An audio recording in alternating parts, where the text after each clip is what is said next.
innal hamdalillah na'maduhu nasta'inuhu nastaghfiruh wa nu'minu bihi wa tawakkalu alayhi wa na'udzu billahi min shururi anfusina wa min sayyiati a'malina may yahdihillahu fala mudilla lahu wa may yudlil fala hadiya lahu ashhadu an la ilaha illallah wahdahu la sharika lahu wa ashhadu anna muhammadan abduhu wa rasuluhu amma ba'd faqad qala Allah ta'ala fil kalamil karim wal furqanil majid a'udzu billahi minash shaitanir rajim bismillahir rahmanir rahim ya ayyuhan nas ittaqu rabbakumul ladzi khalaqakum min nafsin wahida wa khalaqa minha zawjaha wa bassa minhuma rijalan katsiran wa nisaa wattaqullaha alladzi tasaaluna bihi wal arham innallaha kana alaykum raqiba ya ayyuhalladhina amanu ittaqullaha qulu qawlan sadida yuslih lakum a'malakum yaghfir lakum dhunubakum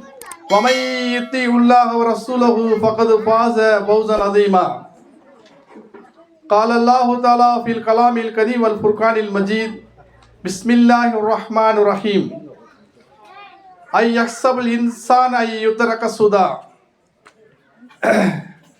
Allahumma salli ala sayyidina Muhammadin kama sallaita ala Ibrahim wa ala ali Ibrahim innaka Hamidum Majid. Allahumma barik ala Muhammadin wa ala ali Muhammadin kama barakta ala Ibrahim wa ala ali Ibrahim innaka Hamidum Majid. கண்ணியமிக்க அல்லாஹ் ஜல்ல ஷானஹு தஆலாவின் நல்லடியார்களே, பெரியோர்களே, தாய்மார்களே, சகோதர சகோதரிகளே, உங்கள் அனைவரின் மீதும் ஏக இறைவனின் சாந்தியும் சமாதானம் உண்டாகட்டுமாக என்று பிரார்த்தனை செய்தவனாக இன்று என்னுடைய இந்த உரையை ஆரம்பம் செய்கின்றேன். கண்ணியமிக்க சகோதர சகோதரிகளே, தாய்மார்களே, அருமையான ஏற்பாடு. இந்த மார்க்க இந்த விளக்கங்களை நம்ம அதிகமாக இந்த சபைகளை ஏற்படுத்தி கொடுப்பது அல்லாஹ்வுடைய மிகப்பெரிய ரஹமத்தாக இருக்கின்றது. அல்லாஹ் சுப்ஹானஹு வ தஆலா இந்த உலகத்தில் ஒரு மனிதனுக்கு சிறிய மிகப்பெரிய அருட்கொடை என்னன்னு சொன்னால், அவனுடைய செய்திகளை பேசுவதற்கும் கேட்பதற்கும் அல்லாஹ் தௌஃபீக் செய்திருக்கிறான். இது அல்லாஹ் நம்மேல செய்த மிகப்பெரிய ஒரு அருட்கொடையாக இருக்கின்றது. அதனால சகோதர சகோதரியே, தாய்மார்களே, இந்த உலகத்தில் அல்லாஹ் தஆலா மனித சமூகத்தை நேர்வழிப்படுத்துறதுக்காண்டி மனித சமூகம் எங்கேயெல்லாம் வாழ்கிறார்களோ அங்கேயெல்லாம் ஒவ்வொரு காலகட்டத்திலும் இறை தூதர்களை அல்லாஹ் தஆலா அனுப்பியிருக்கின்றான். உலகம் முழுக்க இறை தூதர் வந்திருக்கிறாங்க. உலகத்தில் இருக்க மனிதர்களை நேர்வழிப்படுத்துறதுக்காண்டி இறை வேதங்கள் அருளப்பட்டிருக்குது. இறை வேதங்கள் இறை தூதர்கள் அனுப்பாத சமுதாயமே இந்த உலகத்தில் கிடையாது. ஆனால் பரிசுத்த குர்ஆனில் ஒரு 25 இறை தூதர்களை அல்லாஹ் தஆலா குறிப்பிட்டு சொல்லுகின்றான். ஆனால் முழு உலகத்துக்கும் அனைத்து மொழி பேசக்கூடிய மக்களுக்கும் அந்தந்த மொழிகளில் தூதர்கள் வந்திருக்கிறாங்க. மனிதர்களை நேர்வழிப்படுத்துறதுக்காண்டி, நெறிப்படுத்துறதுக்காண்டி, மனிதர்களுக்கு சத்தியத்தை சொல்லிக் கொடுப்பதற்காண்டி இறைவன் பொறுத்திருந்து இறை தூதர்கள் வந்திருக்கிறாங்க. அந்த மாதிரியுடைய வரிசையில் இறுதியாக கடைசியாக எல்லா நபிமாருடைய வரிசையில் கடைசியாக முஹம்மது நபி ஸல்லல்லாஹு அலைஹி வஸல்லம் அவங்க முழு மனித சமுதாயத்துக்கும் தூதராக அனுப்பப்பட்டிருக்காங்க. அல்லாஹ் குர்ஆனில் தெளிவாக சொல்லி காட்டுறான், இது இறுதி தூதர். நபிகள் நாயகம் ஸல்லல்லாஹு அலைஹி வஸல்லம் கடைசி தூதர். அவங்க எப்படிப்பட்ட ஒரு தூதுத்துவத்தை நிறைவு செய்ய வந்திருக்காங்கன்னு சொன்னால், முழு மனித சமுதாயத்திற்கு அனைத்து மனிதருக்கும் அவங்க தான் வழிகாட்டி. உலக அழிவு நாள் வரை வரக்கூடிய கடைசி மனிதன் வரைக்கும் அவங்க தான் வழிகாட்டியாக இருக்காங்க. அப்படிப்பட்ட ஒரு இறை தூதரை அல்லாஹ் தஆலா நமக்கு அனுப்பியிருக்கிறான். அந்த நபியுடைய உம்மத்தாக சமுதாயமாக நம்மெல்லாம் இருக்கிறோம். அல்லாஹ்வுக்கு அதிகமாக நன்றி செலுத்தணும். கண்ணியமிக்க சகோதர சகோதரிகளே, அல்லாஹ்வின் தூதர் ஸல்லல்லாஹு அலைஹி வஸல்லம் உலகத்தில் வந்து 23 வருடங்கள் உலகத்தில் நபியாக வாழ்ந்தாங்க. நபித்துவத்தோட நுபுவத்துடைய 23 வருஷங்கள் வாழ்ந்தாங்க. 40 வயசில் நபியாகிறாங்க, 63 வயசில் மரணிக்கிறாங்க. இந்த 23 வருடங்களில் அல்லாஹ்வின் தூதர் ஸல்லல்லாஹு அலைஹி வஸல்லம் எப்படிப்பட்ட ஒரு சமுதாயத்தை கட்டமைச்சாங்க அப்படிங்கிற வரலாற்றை படித்தோம்னு சொன்னால் மிகப்பெரிய ஒரு ஆச்சரியம். அல்லாஹ்வின் தூதர் ஸல்லல்லாஹு அலைஹி வஸல்லம் நபியாக இருக்க முன்னாடி 1400 வருடங்களுக்கு முன்னாடி இந்த சமூகம் எப்படி வாழ்ந்தாங்கன்னு சொன்னால், மனித நேயமே இல்லாத ஒரு சமுதாயம். மனித அன்பு, மனித பாசம், இரக்கம், கருணை என்னன்னே கேள்விக்குறியாக இருக்கக்கூடிய சமுதாயம். எந்த அளவுக்கு சொல்ல, சின்ன உதாரணம் சொல்ல போனால், சாதாரண ஒரு வாயிலா ஜீவன் ஒட்டகம் இருக்குங்க. அந்த ஒட்டகம் வந்து ஒரு பக்கத்து வீட்டு ஒட்டகம் இன்னொரு வீட்டு ஒட்டகத்தில் அது வீட்டு தொட்டியில் தண்ணி குடிச்சிச்சுன்னா, ஒட்டகம் தான் அதுக்கு என்ன தெரிய போகுது, தண்ணி இருக்கிறதா தண்ணியை குடிக்கும். அந்த வீட்டு ஒட்டகம் வீட்டு தொட்டியில் தண்ணி குடிச்சிச்சு அப்படின்னு சொல்லி தண்ணி குடித்ததுக்காண்டி, ஒட்டகம் தண்ணி குடித்ததுக்காக வேண்டி கத்தி எடுத்து சண்டை போடுவாங்க. பல கொலைகள் விழுகும். ஒரு நாள் 2 நாள் இல்லை, அப்படியே தினந்தோறும் சண்டை நடந்துக்கிட்டே இருக்கும், வருடக்கணக்கு நடக்கும். பல உயிர்கள் மாய்க்கப்படும், ரத்தங்கள் சிந்தப்படும். ஒரு ஒட்டகம் தண்ணி இருந்ததற்காக வேண்டி ஈவு இறக்கமில்லாமல் மனித உயிர்களை கொலை செய்யக்கூடிய சமுதாயமாக நபிசல்லாசன் நபியாகும் போது அந்த சமுதாயம் வாழ்ந்து கொண்டிருந்துச்சு. அந்த சமுதாய மக்கள் தான் நபிசல்லாசலவங்க நுபுவத்தை கொண்டு, அல்லாவுடைய நுபுவத்தை ஏந்தி கொண்டு இறை செய்தியை அவங்க சொல்றதுக்காண்டி என்ன செய்றாங்க, போய் அந்த சமூக மக்கள்கிட்ட சத்தியத்தை சொல்றாங்க. கண்ணியமிக்க சகோதரர் சிந்தித்து பார்க்க வேண்டும். நபி ஸல்லல்லாஹு அலைஹி வஸல்லம் நபியாகும் போது மக்கள் முள்ளு மாதிரி இருக்காங்க. அந்த மக்களில் யார் போய் எதுவும் பேச முடியாது, உண்மையை சொல்ல முடியாது, எடுத்தேன் கவுத்தேங்கிற மாதிரி ஒரு சிந்தனை. சத்தியத்தை சொல்ல வந்தா அடி உத இந்த மாதிரி ஒரு கரடுமுடான சிந்தனை உள்ள மக்கள்கிட்ட நபிகள் நாயகம் ஸல்லல்லாஹு அலைஹி வஸல்லம் மலரை போன்று என்ன செஞ்சாங்க, அப்படி தாவா பண்ணி அழைப்பு பண்ணி செய்கிறாங்க, சத்தியத்தை சொல்கிறாங்க. அவங்க என்ன செய்கிறாங்க, கண்டதை காட்சி கொண்டதை கோலம் இதெல்லாம் ஏற்றுக்கிற மாட்டோம் அப்படி சொல்லக்கூடிய சமுதாயத்தை நபி ஸல்லல்லாஹு அலைஹி வஸல்லம் திரும்ப திரும்ப மறுபடி போய் அந்த மக்கள் எப்படி ஆகிட்டாங்க. ஒரு 23 வருஷத்தில் நபி ஸல்லல்லாஹு அலைஹி வஸல்லம் மரணிக்கும் போது அந்த சமுதாயம் எப்படி மாறிடுச்சுன்னு சொன்னால், ஒரு போர்க்களங்க எர்முக் போர்க்களத்தில் அந்த எல்லாமே போர் முடிஞ்சு சைதாய் கிடக்குறாங்க. முஸ்லீம்கள் எதிரிகளால் வெட்டப்பட்டு சைதாய் கிடக்கும்போது தண்ணிங்கிறார். இறக்குற நேரத்தில் சைதாய் வெட்டுப்பட்டு கிடக்கிற நேரத்தில் முஸ்லீம் சொல்ல தண்ணிங்கிறார். ஒரு நபி தோழர் தண்ணி கொண்டு வர்றார். அவர் தண்ணி கொடுக்கும்போது பக்கத்தில் இன்னொரு தோழர் கேட்கிறார், தண்ணி அவர் கேட்கிறார். இவர் சொல்றார், எனக்கு வேணாம், அந்த சகோதரர் கொடுங்கிறார். அங்கே தண்ணி கொண்டு போனால் அவர் இன்னொரு பக்கத்தில் இன்னொரு சைதாய் கிடக்க, எனக்கு தண்ணி வேணுங்கிறார். மரண தருவாயில் 3 பேருமே தண்ணிங்கிறாங்க. மரண நேரத்தில் கூட தண்ணியை தான் இருந்தாமல் தன்னுடைய சகோதரனுக்கு விட்டு கொடுத்து, எனக்கு வேணாம், என் பக்கத்தில் இருக்கக்கூடிய இன்னொரு சகோதரன் மரணிக்க தருவாயில் இருக்கிறான், அவருக்கு தண்ணீரை கொடுங்கள் சொல்லி அவ்வளவு விட்டு கொடுக்கிற இக்ராமுடைய சிவத்தோடு அவங்க வாழ்ந்து இந்த உலகத்தில் புனிதர்களாக மன்னித்தாங்கன்னு சொன்னால் எந்த அளவுக்கு இவர்களை மாற்றி இருக்கிறது. இவர்களை மாற்றியது எது? ஒட்டகம் தண்ணி குடிச்சதுக்காக வேண்டி வெட்டுக்குத்தாக இருந்து ரத்தங்களை ஓட்டிய சமூகம் மரணிக்கும் போது கூட எனக்கு தண்ணி வேணாம், சகோதரனுக்கு தண்ணி கொடுன்னு சொல்ற அளவுக்கு அவங்களை மாற்றியது எது? அல்லாவின் புறத்திலிருந்து கொடுக்கப்பட்ட இஸ்லாம், அல்லாவின் புறத்திலிருந்து கொடுக்கப்பட்ட இந்த வஹி, அல்லாவின் புறத்து கொடுக்கப்பட்ட இந்த மார்க்கம், இந்த குர்ஆன் அவளை அப்படி மாற்றியது. அவளை ஆகிரத்தில் சிந்தனை பக்கம் திருப்பியது. இந்த உலகத்தில் நபி ஸல்லல்லாஹு அலைஹி வஸல்லம் பாவமற்ற சமுதாயத்தை உருவாக்குனாங்க இல்லையா? எப்படி உருவாக்குனாங்க? பாவம் செய்யறதுக்கு துணிச்சல் இல்லைங்க. ஒரு தொழுகை விடுறதுக்கு துணிச்சல் இல்லை, ஒரு ஹராமா செய்யறதுக்கு துணிச்சல் இல்லை. அந்த அளவுக்கு உள்ளத்துல அல்லாஹ் இறைவனை பயந்து வாழக்கூடிய சமூகமா மாறிட்டாங்க. எப்படி மாத்தினாங்க? எப்படி மாறுச்சு? யோசிச்சு பார்க்க வேண்டும். நீ பொதுவா என்ன மனுஷன் நினைக்கிறான்னு சொன்னா, நான் உலகத்துல சுதந்திரமா இருக்கிறேன், என்ன வேணாலும் செய்வேன், உலகத்துல என்னை கேட்கறதுக்கு யார் இருக்கா, நான் ஏழையா இருக்கிறேன், நான் ஏன் கஷ்டப்படணும், நான் எங்க கஷ்டப்படணும், நானும் பெரிய மாடி வீடு கட்டணும், நானும் நிறைய வசதி வாய்ப்பு உண்டாக்கணும், நானும் உலகத்தில் நினைச்சதெல்லாம் சாப்பிடணும், நினைச்ச இடங்களுக்கெல்லாம் பயணிக்கணும், இந்த உலகத்தில் என்ஜாய் பண்ணணும்னு சொல்லி மனுஷன் துடிக்கிறான். அல்லாஹ் கொடுத்த ஏறத்தை பொருந்திக்கிற மனசு இல்லை. என்ன செய்யறான்? நான் சுதந்திரமான உலகத்தில் எதை வேணாலும் செய்யலாம் சொல்லி கொலை, கொள்ளை, திருட்டு, ஊழல், என்னென்ன தவறு அத்தனை துணிந்து செய்யற ஒரு மனுஷன். என்ன காரணம் தெரியுமா பாவம் செய்யறதுக்கு? அப்படி உள்ளத்துக்குள்ள நான் சுதந்திரமானவன், என்னை கண்காணிக்கலாம் யாரும் கிடையாது, என்னை யார் கண்காணிக்க போறா, நான் தவறு செய்கிறேன், நான் கொள்ளை அடிக்கிறேன், திருடுறேன், ஊழல் செய்கிறேன். இந்த உலகத்தில் காவல்துறை கைது செய்யும். காவல்துறை கைது செய்தால் இந்த காவல்துறையுடைய அந்த சட்டத்திலிருந்து என்னால் தப்பிக்க முடியும். ஏன்? என்கிட்ட அந்த அளவுக்கு அரசியல் பலம் இருக்குது, என்னத்துல பணபலம் இருக்குது, என்கிட்ட பார்த்தா அறிவு திறமை இருக்குது, வாதமுள்ள வக்கீல்கள் இருக்காங்க, கோர்ட்டுடைய சட்டங்களை நான் என்ன செய்ய மீறி விடுவேன், அந்த தண்டனை தப்பித்து விடுவேன், என்னை யார் உலகத்தை தண்டிக்க முடியாதுங்கிற துணிச்சல் தான் சமுதாயம் சீரழிஞ்சு போய் கிடக்கு. நீ அத்தனை சமுதாயத்திலும் சீரழிந்து இன்னைக்கு இவ்வளவு பாவங்கள்ல இன்னைக்கு மக்கள் மூழ்கிற காரணம் என்னன்னா, நான் சுதந்திரமான கண்காணிக்கவே யாரும் கிடையாது.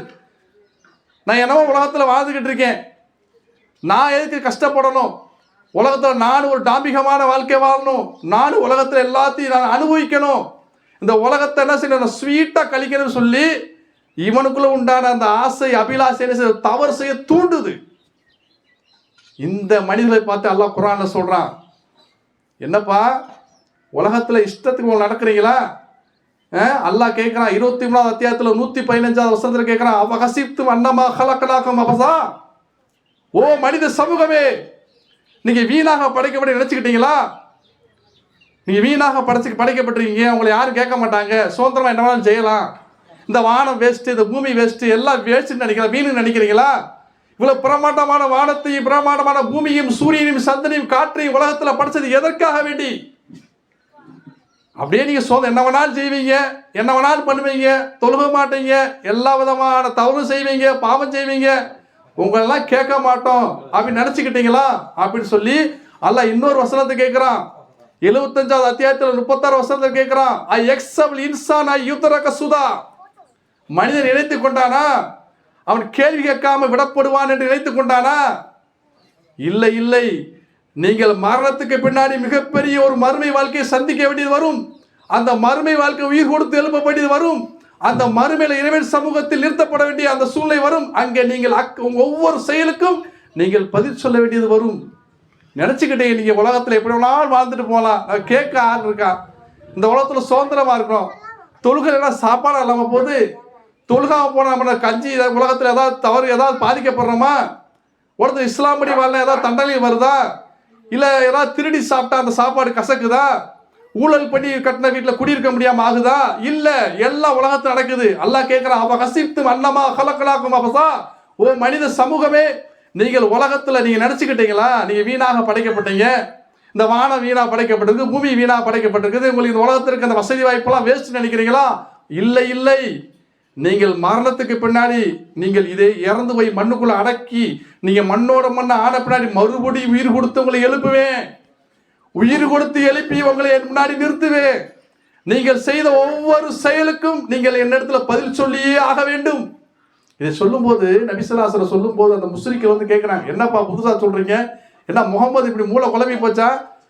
இறந்து போய் மண்ணுக்குள்ள அடைக்கிறோம், மண்ணோட மண்ணை வைக்க போகிறோம், மறுபடியும் தோண்டினா அதில் ஒன்றுமே கிடையாது. என்ன வருதுங்க? மயத்தாங்கரையில் பார்த்தா தோண்டி பார்த்தா சின்ன ஒரு மக்கி போன எலும்பு, உக்கி போன எலும்பு வருது. இது போய் மறுபடியும் என் மனுஷன் மாதிரி உயிர் கொடுத்து எழுப்பி இறைவன் நிறுத்தி கேள்விகளை கேட்பானா? என்ன எங்களுக்கு நம்புற மாதிரி இல்லையே, என்ன கற்பனை கதையா, நம்ப முடியலையே அப்படின்னு நினைச்சாங்க. இப்படியெல்லாம் மனுஷன் கேள்வி கேட்கிறாள். குரான்ல சொல்லி காட்டுறான் 75வது அத்தியாயத்தில் 3வது வசனத்தில் ஐ எக்ஸப்ட் இன்சான் அல்ல நஜ்மா இல்லாம. அந்த மனுஷன் கேட்குறான், இறந்த பின்னாடி எப்படி நாங்கள் உயிர் கொடுத்து எழுப்பப்படுவோம்னு சொல்லி நபிகிட்ட வந்து கேட்குறான். நபியை நீங்கள் சொல்லுங்கள், பலா காதினாலா அன்னு சவ்விய பனானா, அவனுடைய அச்சு அசல் மாறாம உயிர் கொடுத்து எழுப்புவோம். மறுமையில் அச்சு அசல் மாறாது. எந்த அளவுக்கு மாறாது? விரல் நுனிகளின் அடையாளம் மாறாது.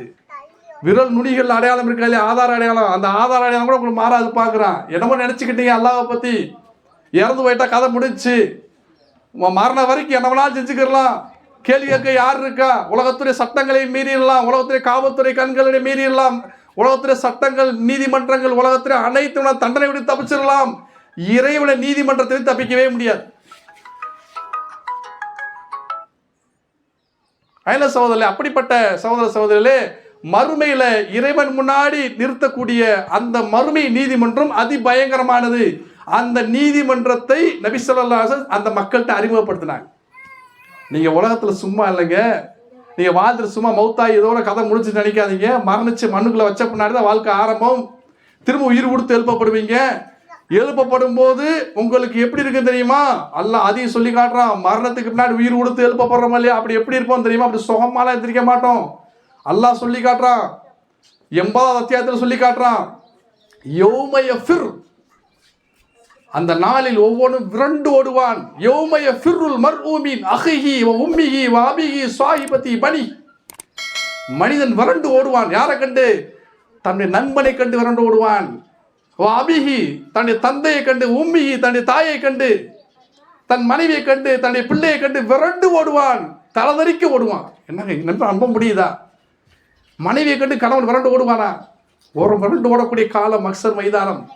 உயிர் கொடுத்து எழுப்பப்படும் போது யார் யார் மேலே அன்பு செலுத்த முடியாது, யார் யாருக்கு உதவி செய்ய முடியாது, யார் யார் மேலே எந்த ஒரு நேசம் கிடையாது.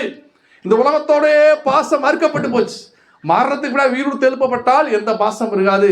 என்ன செய்வோம்? தன்னுடைய நப்சை, தன்னுடைய ஆத்மாவை பாதுகாக்கிறேன் ஓடிக்கொண்டே இருப்போம் சோதரி. அப்படிப்பட்ட மறுமை நாள் இருக்குது. அந்த நாளில் என்ன செய்யணும்? நம்ம அதுக்காண்டி தயாரிக்கணுங்கிற விஷயத்த நபி ஸல்லல்லாஹு அலைஹி வஸல்லம் சொல்லி காட்டுறாங்க. அதனால சகோதர சகோதரிகளே, இதுதான் இஸ்லாம் செய்த மிகப்பெரிய புரட்சி. என்ன இன்னைக்கு 15 நூற்றாண்டுகளை கடந்து வாழ்ற மாதிரியா முஸ்லீம்கள் எவ்வளவு கட்டுப்பாடா இருக்கிறோம். அல்லாஹ் பாதுகாக்கணும். உலகத்தளவுக்கு நம்ம புள்ளி வரத்தை எடுத்து சொன்னால் மது இல்லாத சமுதாயம், சூதாட்டம் இல்லாத சமுதாயம், வரதட்சணை இல்லாத சமுதாயம் ரொம்ப குறைவு இருக்குது. ரொம்ப ஒரு அதாவது பர்சன்டேஜ் நம்ம கம்மி. இது வரைக்கும் முஸ்லீம்கள் பயந்து இருக்கிறோமல்ல, எதுக்காக வேண்டி? மறுமையின் பயம். மரணத்துக்கு முன்னாடி அல்லாஹ்கிட்ட பதில் சொல்ல வேண்டியங்கிற அந்த ஆகிரத்துடைய பயம் தான் நம்மளை பாவத்தை விட்டு தடுக்குது. இதைத்தான் நபி ஸல்லல்லாஹு அலைஹி வஸல்லம் அல்லாஹ்வுடைய வழிகாட்டுதல்படி இந்த சமூகத்தில் உண்டாக்குனாங்க. நீங்கள் உலகத்தில் செய்யறதுக்காக விட்டு விடப்படுவீர்கள் என்று நினைக்காதீங்க. மரணத்துக்கு முன்னாடி இங்கே உயிர் கொடுத்து எழுப்பப்பட்டு இந்த உலகத்தில் செஞ்ச ஒவ்வொரு செயலுக்கும் எண்ணி எண்ணி எண்ணி மறுமையில் அல்லாஹ் தஆலா கூலி கொடுப்பான். மமை யஅமல் மிஸ்கால தர்ரத்தின் கைரை யரா மமை யஅமல் மிஸ்கால தர்ரத்தின் ஷர்ரை யரா. ஒரு அணு அளவு நன்மை செய்திருந்தாலும் அதை மறுமையில் கண்டுகொள்வான். ஒரு அணு அளவு தீமை செய்தாலும் அதை மறுமையில் கண்டுகொள்வான். யாரும் சுதந்திரம் விடப்பட்டவர்கள் கிடையவே கிடையாது. உலகத்தில் நம்ம உட்கார்ந்து இருக்கிறது, நடக்கிறது, போறது எல்லாம் பதிவு செய்யப்பட்டு கொண்டிருக்கு. இந்த நம்பிக்கையை நபி ஸல்லல்லாஹு அலைஹி வஸல்லம் உள்ளுக்குள்ள ஏற்படுத்தினாங்க, அடித்தளத்தில் ஏற்படுத்தினாங்க, ஆகிரத்தில் சிந்தனை ஏற்படுத்தினாங்க, மறுமையில் சிந்தனை ஏற்படுத்தினாங்க. அதனாலதான் அந்த மக்களுக்கு பாவத்தை விட்டு நீங்கிறது லேசாயிடுச்சு. பாவத்தை விட்டு லேசா நீக்கிட்டாங்க. வட்டி விருது லேசாயிருச்சு, மது விருது லேசாயிருச்சு, சூதாட்டத்தை விருது லேசாயிருச்சு. உலகத்தில் எல்லா பாவங்களையும் தூக்கி எறிது லேசாகி போச்சு. ஆனால் இன்னைக்கு முஸ்லீம் இந்த ஆகிரத்துடைய சிந்தனை இல்லாதனாலதான் எல்லா பாவத்தையும் செய்துக்கிட்டே முஸ்லீமா உலகத்தில் வாழ்ந்துகிட்டு இருக்கும். அல்லாஹ் பாதுகாக்க வேண்டும். ரசூலுல்லாஹி ஸல்லல்லாஹு அலைஹி காலத்தில் மது குடிக்கக்கூடிய மக்கள் வாழ்ந்தாங்க. நபி ஸல்லல்லாஹு அலைஹி காலத்தில் மது குடிக்கக்கூடிய மக்கள் வாழ்ந்தாங்க. எப்படி மது தெரியுமா? பேரித்தம்பளத்தை அப்படி மண்ணுக்குள்ள புதைச்சி வச்சு வருடக்கணக்கில் அதை புளிக்க வைத்து அதிலிருந்து செய்யக்கூடிய மது பயங்கரமான போதை. அப்படிப்பட்ட போதையை அருந்தக்கூடிய மக்களாக அந்த மக்கள் இருந்தார்கள். போதையை நேசித்தார்கள், மதுவை நேசித்தார்கள். எந்த அளவுக்கு நேசித்தார்கள் என்று சொன்னால், ஒருத்தர் பெண்ணு கொடுக்கும் போது பெண்ணுக்கு மகராக என்ன சொல்ல மதுவை கொடுத்து விடுவார். பீப்பாயா மதுவை அடைச்சி நம்ம ஊறுகாய் பாட்டில் கொடுத்து விடுற மாதிரி. எப்படி அரிசி அரைச்சி அந்த அரிசி மாவு கோதுமை மாவு எப்படி டின்னா பொம்பளை பிள்ளைகளுக்கு எப்படி சீதனம் கொடுத்து விடுறது மாதிரி எனக்கு மதுவை கொடுத்து விடுவார்கள். அந்த அளவுக்கு மது பிரியர்கள். அப்படி மதுவை குடிக்கக்கூடிய மக்களாக இருந்தார்கள். அல்லாஹ் சுப்ஹானஹு வ தஆலா பரிசுத்த குர்ஆன்ல மதுவை தடை செய்தான். மது குடிக்காதுன்னு சொல்லி வசனத்தை இறக்குற மாத்திரத்தில் அந்த மக்கள் என்ன ஆனார்கள் தெரியுமா? வரலாற்றை படித்து பாருங்க. மதீனாவில் ஒரு வீட்டுக்குள்ளே எல்லாம் மது குடித்து கொண்டிருக்காங்க. யார்? அபு உபைதா, அதே மாதிரி அதாவது அபு தல்ஹா, உபை இப்னு காப் போன்ற பெரும்பெரும் நபித்தோழர்கள் மது அந்த மது தடை செய்யப்படாத காலம். மது அல்லாஹ்வினால் ஹராமாக்கப்படலை. அப்படிப்பட்ட காலத்தில் மது கொடுத்துக்கிட்டு இருக்காங்க. அனஸ்ல அதில் மது ஊற்றி கொடுத்துக்கிட்டு இருக்காங்க. அந்த நேரத்தில் மது தடை செய்யப்பட்ட வசனம் இறங்குது. நீங்கள் போதை அருந்தாதீர்கள், மதுவை அருந்தாதீர்கள், அல்லாஹ் தஆலா ஹராமாக்குறான். அதை நபி ஸல்லல்லாஹு அலைஹி வஸல்லம் ஒரு தோழர்கிட்ட சொல்லி நீ தெருக்களில் சொல்லிட்டு வாங்கன்னு சொல்லி அனுப்புறாங்க. அதை சொல்லிக்கிட்டே தோழர் ரோட்டில் ஓடுறார். அல்லாஹ் தஆலா மதுவை தடை செய்து விட்டான், அல்லாஹ் மதுவை தடை செய்து விட்டான் சொல்லிக்கிட்டே தெருவில் போறார். அந்த சத்தத்தை வீட்டுக்குள்ள கேட்குறாங்க மது குடித்து கொண்டு இருந்தவங்க. கேட்டுட்டு அனஸை என்னப்பா தெரு ஏதோ சண்டவெளி சத்தம் கேட்குது, ஒரு அல்லாஹ் தஆலா மதுவை தடை செய்யப்பட்ட வசனம் இறங்கி விட்டதாக அந்த செய்தி வந்துருச்சு சொன்ன மாத்திரத்தில், அந்த செய்தி காதில் விழுந்த மாத்திரத்தில் அபூ தல்ஹா பெரும்பெரும் நபி தோழர்கள் வாயில ஊத்துற மதுவை தொண்டை குழிக்குள்ள இறக்கல, துப்பிட்டாங்க. மது பாட்டில் உடைச்சிட்டாங்க. மது சம்பந்தப்பட்ட எல்லா கிளாஸ் பாத்திரங்களை உடை தெரிந்து விட்டு அந்த தோல் துருத்திகளை மது புளிக்க வைத்த தோல் துருத்திகளை தெருக்கல்ல சாய்த்து விட்டார்கள். மது ஊற வச்சிருந்த பீப்பாய்களை உடைத்து மதீனாவுடைய தெருக்களை ஊற்றி விட்டார்கள். வரலாற்று எழுதுறாங்க. எந்த அளவுக்கு சொன்னா அல்லாஹ் தஆலா என்னைக்கு மதுவை தடை செய்தானோ அன்றைய தினமே பார்த்தா எல்லாரும் மதுவை மதீனாவுடைய தெருக்களில் ஊற்றி விட்டார்கள். மழை பெய்தால் வெள்ளங்கள் ஓடுவதை போல மது தெருக்கல்ல ஓடுச்சு. இனிமேல் குடிக்க மாட்டேன், அல்லாஹ் தடை செஞ்சுட்டானா ஒரு சொட்டு மதுவை கூட எங்க நாவில் வைக்க மாட்டேங்கிற உறுதிமொழி எடுத்தார்கள். அப்படி மாற்றத்தை கொண்டு வர முடியுதா? ஏன்? அல்லாஹ்வுடைய பயம், இறை அச்சம். நபி ஸல்லல்லாஹு அலைஹி ஏற்படுத்திய மிகப்பெரிய புரட்சி தான். எப்படிப்பட்ட சமூகத்தை உருவாக்குறாங்க. மது அல்லாஹ் தஆலா குடிக்க கூடாதுன்னு சொல்லிட்டானா அதுக்கடுத்து மீறி ஒரு சொட்டு நாவல வச்சாலும் என் மரணத்துக்கு முன்னாடி ரப்புட்ட பதில் சொல்ல வேண்டியது வரும். அல்லாஹ்ட்ட மறுமையில் என்ன பதில் சொல்ல போறேங்கிற பயம் அவர்களை புனிதர்களாக மாற்றியது. சார் யோசிச்சு பாருங்க. இன்னைக்கு எவ்வளவு சொல்லப்படுது, எவ்வளவு இன்னைக்கு பயான் சொல்லப்படுது. ஆகிரத்துடைய பயம் இல்லை, மரணத்துக்கு பின்னாடி நான் உயிர் கொடுத்து எழுப்பப்படுவேன் தண்டனை இருக்குங்கிற பயம் இல்லாதனால தான் பாவங்களை துணிஞ்சு செய்யற சகோதரர்களே. அடுத்த ஒரு சஹாபி, அதாவது சாபித் இப்னு கைஸ் சொல்லக்கூடிய நபி தோழருங்க.